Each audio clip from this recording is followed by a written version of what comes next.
Simplifying a busy watercolor scene. Let's get right back into it. Chris Petri here. Um, if you haven't seen parts 1 and 2, please go back, start at part 1, part 2, and now we're on part 3. Go back and see the first 2 parts of this series. You'll gain a lot of information from this 3-part, 4-part series. I think we might even go 5 parts, depending on how things go on this next portion of our composition here we're doing. And just so we kind of brush up on what we're doing here, just in case you missed the first couple parts, or we have a photograph we're working from. Boardwalk scene, beautiful, action-packed, lots of people, figures everywhere, excitement, arcades, pizzerias, people having a great time in the sun, sunny, beautiful summer day, the New Jersey shore. How do we paint that? Well, we got to simplify because there's so much going on in that photograph, or if we were there in real life, we wouldn't know where to start. So we said, well, we're going to break it down into simple steps, simplify everything. Here's our painting, just a little bit of a, I'm zoomed in, so I'm just going to kind of look around my finished painting. It's about a 6 by 10 finished painting. So we're just looking around at that. So we have, how did I get to this impressionistic style painting? We said we were going to break it down into some compositions first, some swatches. So we did some swatches. We did in part 1 we did the first wash, which was just a light, very light wash of light blue with some burnt sienna, raw umber for the warmer tones. Then in part 2 we did the middle tones of the painting. Now we're going to work on our darkest tonal values, and that's going to make everything look tied together, and the final look of the painting will be achieved with those darkest darks. And then we're going to add some figures in, and we're going to do some the roller coaster in the distance too, to make that painting look a little more dimensional, three-dimensional, with some very light indications of a roller coaster in the background. So just as an incidental, if if you're looking to go with a larger paper, you just need to upsize your brushes. So you would just use larger brushes, and you'd be using a larger format of paper, maybe like a 8 by 10. You can go up to a 12 by 16. I think it's more comfortable to start out with smaller paintings first, and then you work your way up. And because it's challenging to step up and work to larger paintings, because it's just more going on. And I'm going to do some videos on that too in the near future, on going from smaller size format paintings to larger size format paintings, because that was difficult years ago when I started doing that. It was challenging, and it took a while to get the hang of it. So I'll pass on what I learned back at that time when I was bumping up my painting sizes. And we're going to start going in with our third glazing, our darker tonal values, and our final details to the painting. So I left my palette just a little bit different this time. You always see me using paper towels and water to wipe up the palette to keep it clean, because you want clean, good colors and beautiful, vibrant colors on your paintings. And if you don't clean your palette constantly, the colors get a lot muddier looking and unpleasant. So always good to start out with a fresh, clean palette. But here I just wanted to note that as you see the colors on the palette now, the lighter tones are the second glazing, which we already completed. So this is what your middle tones, or your second glazing colors, look like. And this is what most of your final third glazing colors are going to look like. Fresh right out of the tube squeezed paint. Straight out of the tube. Not much water at all. Hardly any water. Just almost straight paint for your final third glazing of the darkest tonal values of the picture.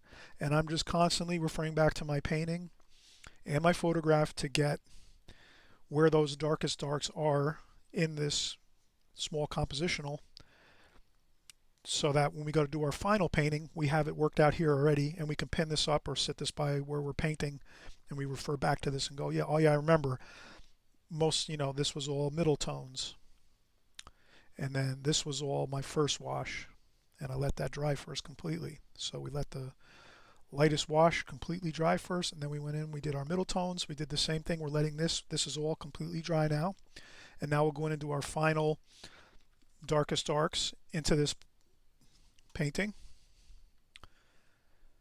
and it's completely dry. Okay, so I think I'm going to do some figures. So for figures, I like to use burnt sienna and raw sienna and a little bit of cadmium red, a little bit of yellow ochre to come up with a flesh tone similar to that. And then you can change it around. Everyone's skin tones are different. So we'll start. I see a figure here.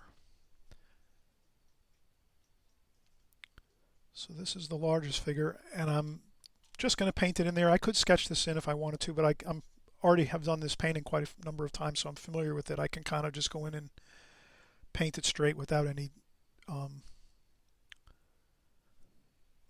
pencil marks, because I'm just pretty familiar with the layout and what I'm doing here. So we'll go in, we'll do that. We'll do the jeans or the shorts there.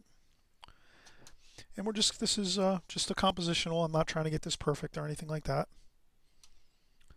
And then I think there's two more. Okay, there's two more figures over the other side. So I'm just picking up some blue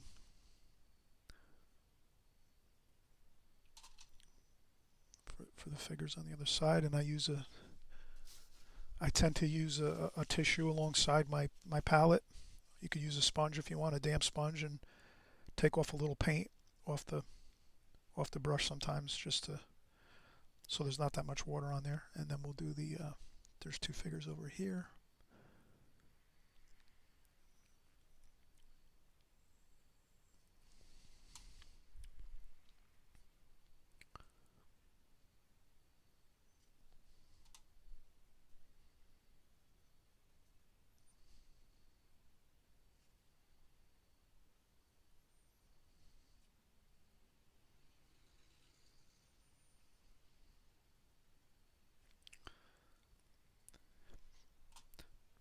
I think with figures, if you just give them a lot of movement, like over dramatize overdo it with your figures as far as the way they're moving, looking like, the heads, tilt the heads. I'm finding this is what really works for me, especially with this loose impressionistic style here. I tend to think if you move things really kind of extreme, they wind up looking really good. Versus sometimes you see those figures and paintings that are just kind of straight. They almost look just like sticks. So to avoid that kind of stick look, I try to just move things quickly, rapidly maybe.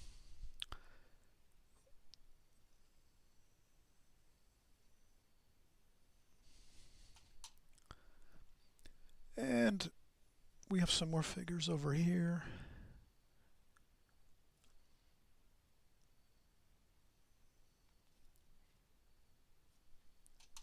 And then I go in and add some color to that.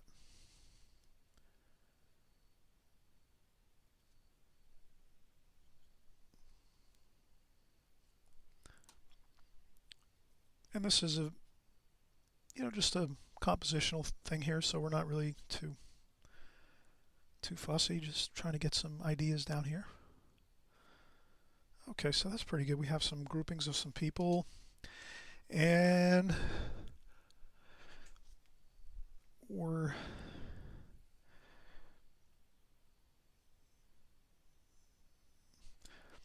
again, we're using darkest darks on our palette.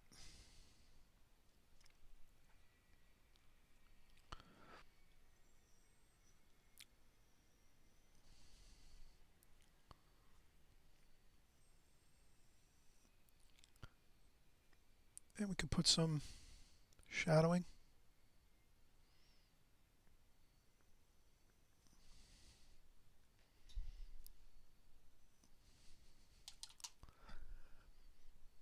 All right, so now you see how that those dark tonal values going in there now really are starting to make the painting look very realistic, and it's giving it some feeling of coming together and excitement. And now let's see, we can go in and we'll do some of the so here now I'm getting in some really darker darks. In essence, when you look at the palette, when you look at my palette of paints, you would never consider this a real dark at all. This cadmium red, really, in a sense, it's like a middle tone, really. But this alizarin crimson is a little darker, but you can see the really dark colors, the burnt umber, the French ultramarine blue, the permanent violet, ultramarine violet. Those are the darkest darks. So when you want to make your darkest darks, you can use like the ultramarine blue, French ultramarine blue, and like the burnt umber and some of the raw burnt sienna, raw umber, and French ultramarine blue for your darks, for your darkest darks, and those come out great for darks. So here, I'm going to make an awning there. So that's an awning. And then I'm going to change up a little bit, use a little bit of a little more burnt sienna there. Then I'll go in and get some blue, some French ultramarine blue. Then I'm going to paint around my figures.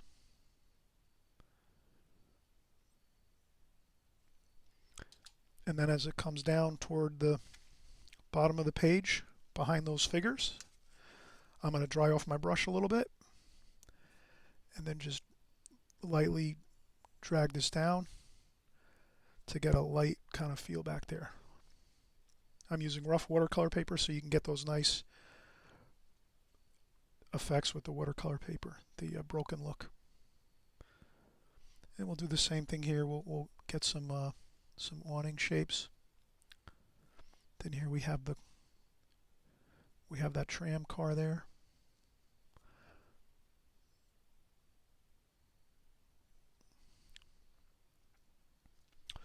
There's a shadow under the tram car. So I think we are going to go on to the next video, part 4, I think already. I'll get a shadow under there, under the tram car.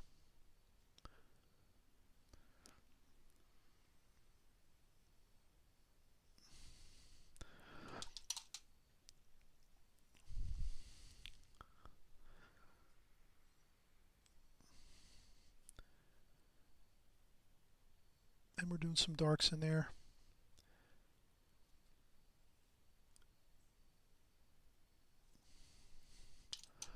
Okay, that should be good. And we'll come back. We'll do another part in the series here just to kind of get everything completed in a good fashion so that we can kind of